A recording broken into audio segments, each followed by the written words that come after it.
Hey gang, I have I have new lighting. I have a new lighting system. Does this work? Let's try out this one. Oh yeah. Look, I like that light. Does that look okay? I got so many positive comments from my last personal defense video, the one I did about controlling your space, that I thought rather than stopping with one, I would do one more. So I'm going to do two, maybe two, and we'll see what kind of comments we get on this. Now, I don't think I need to digress anymore. If we've been working our, practicing our OODA loop, and we've been walking around and we've been paying attention to our surroundings, and we have been observing people and noticing people that, you know, may be doing things that should attract our attention but never did before. You know, that's great, you know, without being paranoid. And then practicing, you know, what we would do if that person happened to be acting violently or strange, you know, in a crazy manner, if you will, how we would get away from them, create distance, help others if you want to. Legally, you know, that's always a real bad place to go, honestly, you know, helping people. Good Samaritan laws throughout the country are vastly different in different states. Some states it's a very simple thing where if you show that you were prudent and you thought about the ramifications of what you were going to do, and it made sense to you that the lesser of the two evils was to go ahead and help this person, then you can be immune from civil liability. But in most states, no, you can't do what you think you can do to help people. You can end up in a lot of trouble if it is proven that your actions have caused more damage, and you were just trying to do the right thing. So let's not really. I'm not going to really talk about helping other people. As a personal choice, you got to deal with it, whether the laws in your state say you can or not. It's all something that we have to live with. So on our own, and no one else is going to care what kind of civil trouble you're in. No one else is going to help pay for your attorney. So, you know, that's just a personal decision. So anyway, we're practicing our OODA loop, and we are working on controlling our space and staying in a position that we can, you know, direct ourselves and not letting anyone get us trapped or anything get us trapped and stuck in one spot. So we're always mobile, and we're always able to get out and escape if necessary, things like that. So now let's talk about, I touched briefly on what to look for in someone that approaches you that may or may not be wanting to hurt you, things to look for in their actions. And I have to get into a little psychology here and a little physicality about the human body,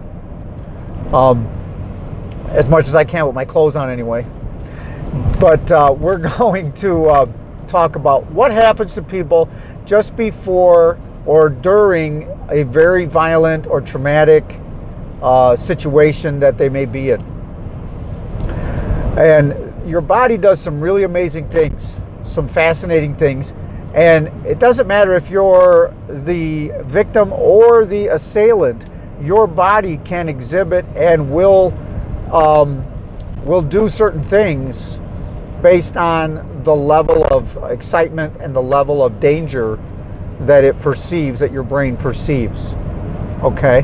And so this is why we want to, you know, when we're working our OODA loop and we see something that scares us, we want to keep talking to ourselves, because that helps to override the chemicals that your brain is dumping into your system as a safety precaution to help you defend yourself or help you make you a little stronger with adrenaline, or to pull your blood into the core of your body to fuel the pump for the fight.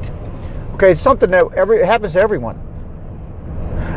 It's a natural reaction, but a lot of us don't understand it. It happens quickly and it goes away quickly when the event is over, and we never really understood what happened or why we felt that way.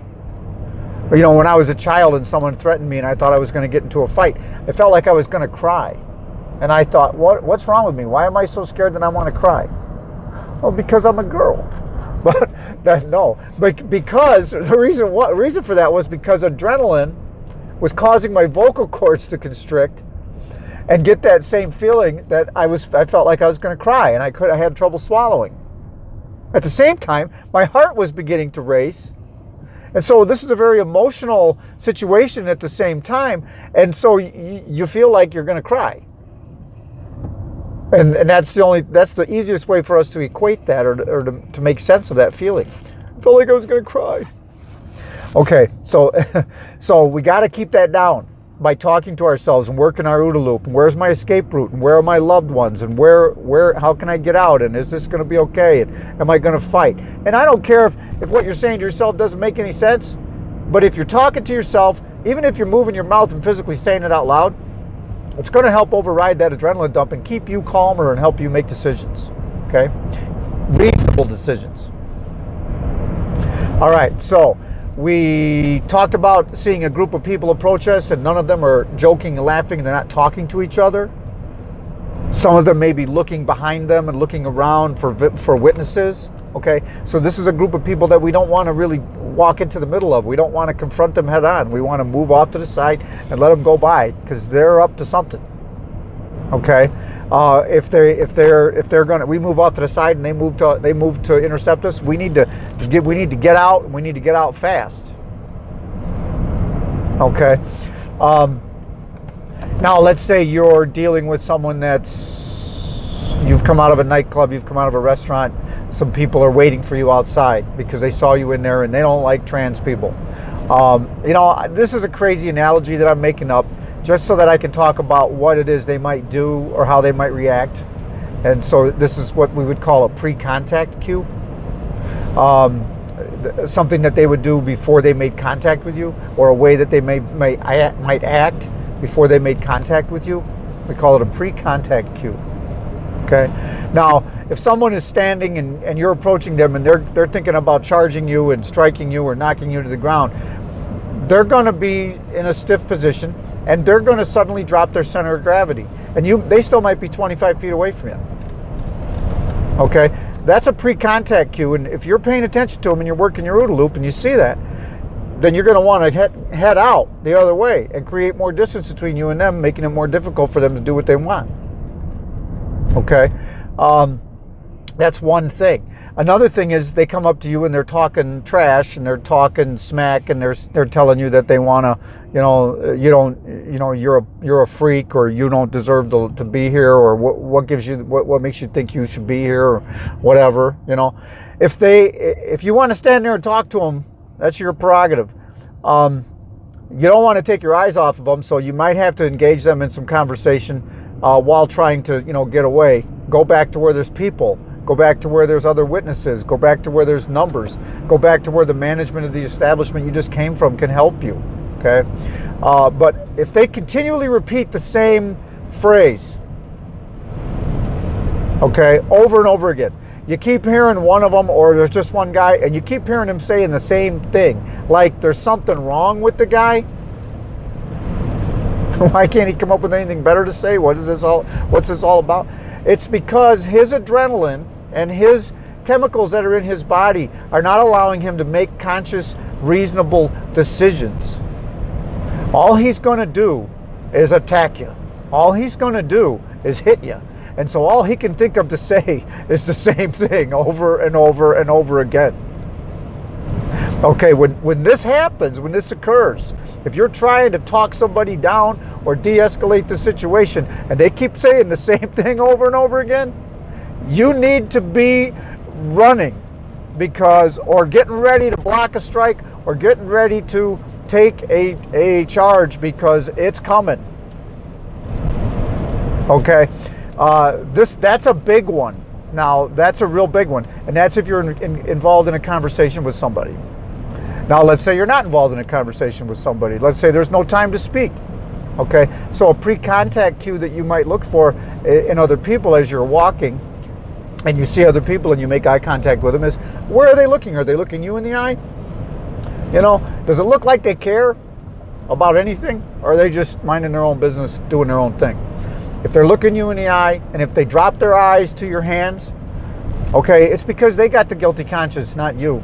Okay, it's because they know they're up to no good, not you. And they want to know if you got anything in your hands. Are you carrying your pepper spray out in your hand tonight on your way to your car? Are you carrying your keys? Are you carrying a stick? Are you carrying anything in your hands? Or do your hands look like, you know, they're capable of throwing a punch and hurting somebody with your knuckles? You know, I'm sorry, girls, but some of us don't have the most feminine hands.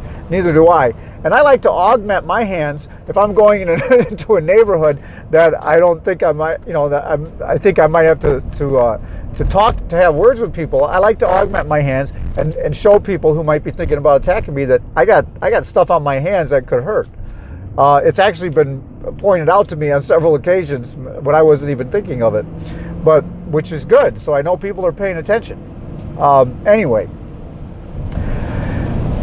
that being said, you've got these nonverbal pre-contact cues: dropping the center of gravity, target glances to parts of your body that they're thinking about kicking.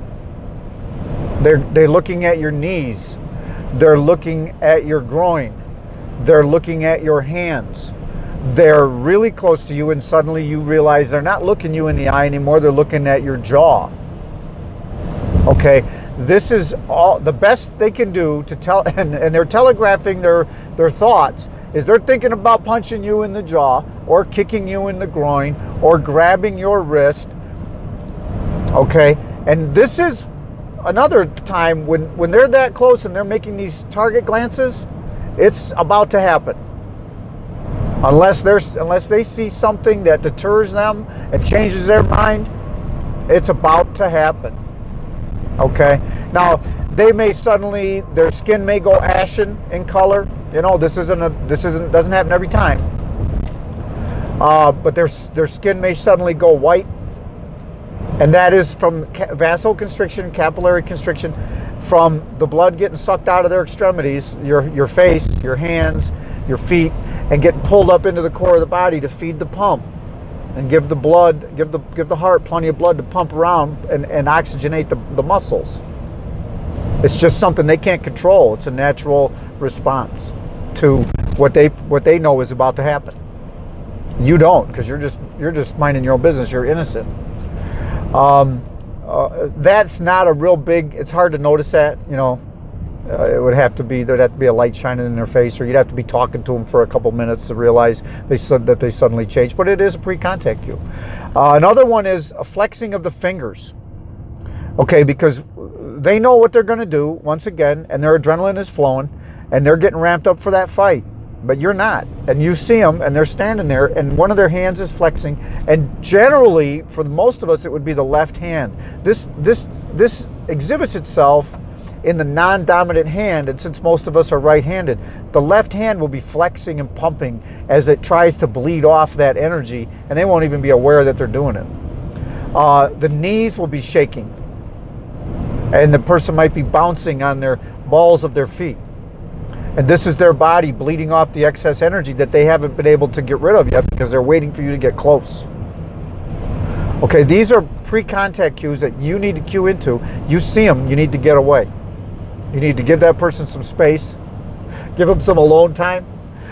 He needs a little. He doesn't need a hug. She doesn't need a hug. She needs a little me time.